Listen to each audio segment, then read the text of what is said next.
Dr. Brzezinski, welcome to Afterwards. In your book, The Grand Chessboard, published in 1998, which was very well received, you wrote that America is not only the first, as well as the only truly global superpower. You wrote that it's also likely to be the very last. Is this book in some way, your current book, Strategic Vision, a sequel to that earlier book, in the sense that we now have what you call a crisis of global power in your subtitle? Unavoidably, it is. And to be perfectly frank, I thought that America might be the last, but it would last longer before it became the last. I think it's now clear that we're moving into an age in which, in part, because of our missteps, but in a larger measure, because of the changing character of the global condition, the world is no longer susceptible to domination by a single power. Yeah. In this book, you talk about the broad shift away from a 500-year-long period of domination of the Atlantic powers, starting with Europe, sort of ending on the other side of the pond with the United States, a shift toward Asia and the end of the era of the West's global supremacy. And you talk about the need to, quote unquote, enlarge the concept of the West as a way of ameliorating the effects of this change. Can you elaborate on that and what you mean when you say that if we don't follow such a policy, dire consequences could ensue? It's not only a question of power, it's also a question of philosophical, ethical, moral content. If we are to have a world in which people eventually manage to cooperate, to self-govern themselves on a global scale, we have to have a world in which there is, to some significant degree, a universal political culture. And I do believe that the West, for all of its historical shortcomings, and I'm scathing in my book in discussing these shortcomings because they have to be admitted.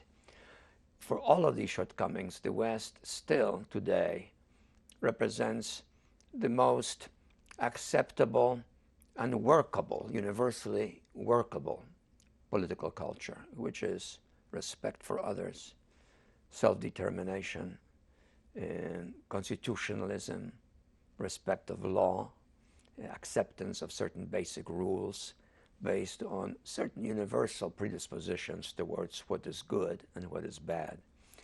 That is the central message of the West, in addition, of course, to technological initiative, innovation, preeminence, in some respects, power. So my argument is that the West, to maintain itself, to preserve what is valuable about it, has to play an eminent role, that role is justified by the globe's need for the West, but that the West, to perform it well, also has to become broader, wider, and embrace others that are today not yet part of the West. And I specifically focus very much not only on the American-European relationship as the hardcore of the West, but on the shared need, both of Europe and of America, to partake in that enlargement through inclusion, cooptation, in time, not instantly, I have no illusions about this, of both Russia and Turkey into the West, and maybe some adjoining countries in between. That is part of the strategic message. And of course, the other part of the strategic message in the book is how the United States and the West, but particularly the United States, should manage its relationship with the other half of the world, which for some time to come is likely to be centered preeminently in the Far East and to some extent in Southwest Asia. Let's talk about that in a moment, but I'd like to hone in a little bit more on this question of the West and enlarging what that is. During the Cold War period, the West was more or less a concrete thing. You had NATO, you had formal alliances, defense treaties. Do you mean that the West should be enlarged in this sense, as some sort of an alliance structure or a power bloc, or is it much more of a conceptual expansion of value systems that you're referring to? No, it's something else altogether. In a sense, it's all of the things that you mentioned in the beginning, but it doesn't have to be just one of them. In other words, I don't envisage the West necessarily being composed of everybody being in NATO, but I do think that NATO is needed. So some parts of the West can be united in an organization that enhances security and gives recognition to the importance of security. You can have a West which is simultaneously based on enlargement of financial and economic arrangements. But again, not necessarily to the same degree to all parts of the West. Right. Think of the Eurozone and think of the other members of the European Union that are not in the Eurozone. They're still both in the West. Right.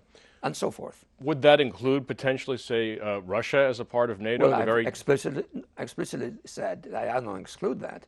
I don't expect that to be soon. And you may have a lot of steps in between. Yeah. Eventually, sure, if Russia wants to be part of a larger security system, fine. But without it being spelled out necessarily in some sort of arbitrary fashion, Russia also has to prove that it's part of the West by meeting these fundamental standards which define the West.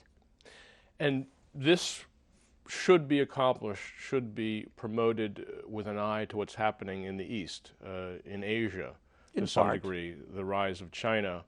And here you talk about what you think should be the dual role of the United States in the future. In the West, the U.S. should remain, I suppose, in its role as a promoter and guarantor of greater and broader unity. In the East, you distinguish America's role, saying that we should be the balancer and conciliator between the major powers. Can you explain that a little bit more, why these need to be separate roles? Because in the case of Europe, we were engaged in 2 world wars, and we had to be engaged in these 2 world wars, because these 2 world wars were still fought on the premise that the victor would dominate the world. And I think it is correct to say, and morally right to say, that the world wouldn't be better off if the victor was Hitlerism or Stalinism. Today, that is no longer the issue. And the East is not going to dominate the world. The danger today, in my view, is that if we do not do the things I say in my book, and I'm thinking of it strategically, the world will succumb to greater and greater turmoil, confusion. The world is now not only composed of competitive states that should be, if possible, cooperative states, it's also composed, and this is a very major historical discontinuity, it is composed now of what I call global political awakening. The population of the world is activated, it's politically conscious, it's politically restless, it's politically resentful, it's historically angry, and therefore it's a much more complicated process. And our role in that setting, and particularly so in the Far East, should be to try to conciliate, but also to balance between the major protagonists without doing what we did in Europe, becoming directly involved in their conflicts. You have been given a good deal of credit in the last year for your prescience in perceiving that there was this global political awakening on the horizon, because it seems to have been expressed, in the Arab Spring movement. And you talked about that, I believe, in an op-ed piece you did back in 2008. Yes, and even earlier in some of my books. Yeah. But how far do you think that spreads now? Does it spread to China? It could be spreading to Russia even now, with what we seem to be seeing as a rebellion against Vladimir Putin's political party. I think it's spreading. It's a universal phenomenon. It's a universal phenomenon which nonetheless manifests itself with different degrees of intensity in places and other places, depending on historical circumstances and things which stimulate that awakening. But generally speaking, the world is now politically awakened. And in some places, like in Russia right now, we are beginning to see the emergence for the first time, of something which can be genuinely called a civic society.